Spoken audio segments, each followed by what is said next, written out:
guys, welcome back to Sublish. My name is Dianne, and for today we'll be talking about how to describe people using idioms. And the best part is I'm going to translate it in Japanese. Okay, for the record, I don't know how to speak Japanese, but I know words, little Japanese words. And one of the things that really helped me is actually having a friend who is a Japanese, and his name is Thank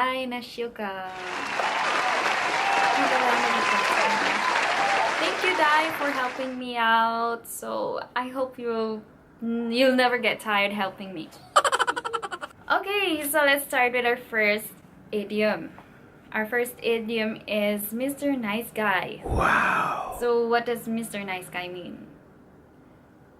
Well, it simply means nice, honest guy. Oh! And for the translation of it is kanji-no-ii dansei. I hope I pronounced it right, so just correct me if I'm wrong. For a second idiom is Mr. Right. Oh.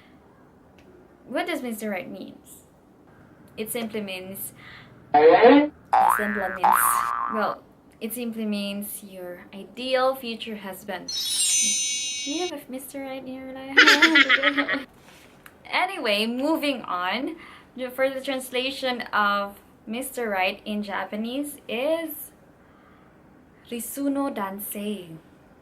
I hope I pronounced it well.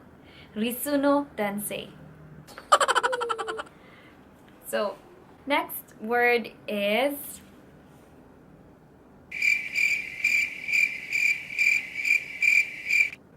for our next idiom is a health nut. So what does a health nut means? When you call someone that guy is a health nut. Healthy nut.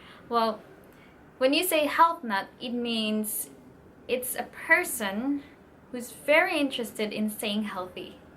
The person likes to maintain his good health.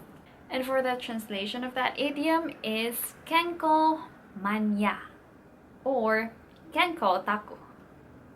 Very fortunate. For our next idiom is a lucky dog. Are you a lucky dog? Is she a lucky dog? Well, a lucky dog means a very fortunate person. So when you say fortunate, like he or she is very lucky at something, like fortunate of having a very handsome boyfriend. Wow. Fortunate of having a very sexy girlfriend. Wow. Things like that. And sometimes we call the person a lucky dog when that person won the lottery. Yahoo! The lottery. And for our next word is bestie. So we call the person bestie if that person is very close to us. Like he or she is our best friend. Well, here in the Philippines we call them bash. Yeah, it's quite different, and it's quite a trend here. Yeah, kind of like that. Okay, for the translation of bestie in Japanese is shinyu. Shinyu. Shinyu. I hope that's good enough. A few moments later. Okay, again. Shinyu. Okay, let's just move on. Okay, for our next idiom is play Cupid. So, do you have an idea what play Cupid means? Like from the word play and Cupid. Play means to play a game. Cupid, the one with a bow and arrow and with the hearts with it. Sometimes you see it in Valentine. So what does play Cupid means? Do you have an idea? Well, it simply means to bring two people together. It doesn't mean like you'll bring a bow and arrow. It's just that you would next. So I believe that play Cupid is quite famous in Japan. So my friend here, Dai, so So he told me stories or facts in Japan. So play Cupid is one of the facts in Japan that's quite famous. Okay, for our next words are not really idioms, but we use them to describe a person. So our first word is geek. So what does geek mean? Well, it actually means a person is very interested in a particular thing. So in Japanese, they call it otaku. So here in the Philippines, we actually have Otaku Fest. So we celebrate it every year. So I believe that there are a lot of Otaku Fest in Japan since Mr. Dai told me so.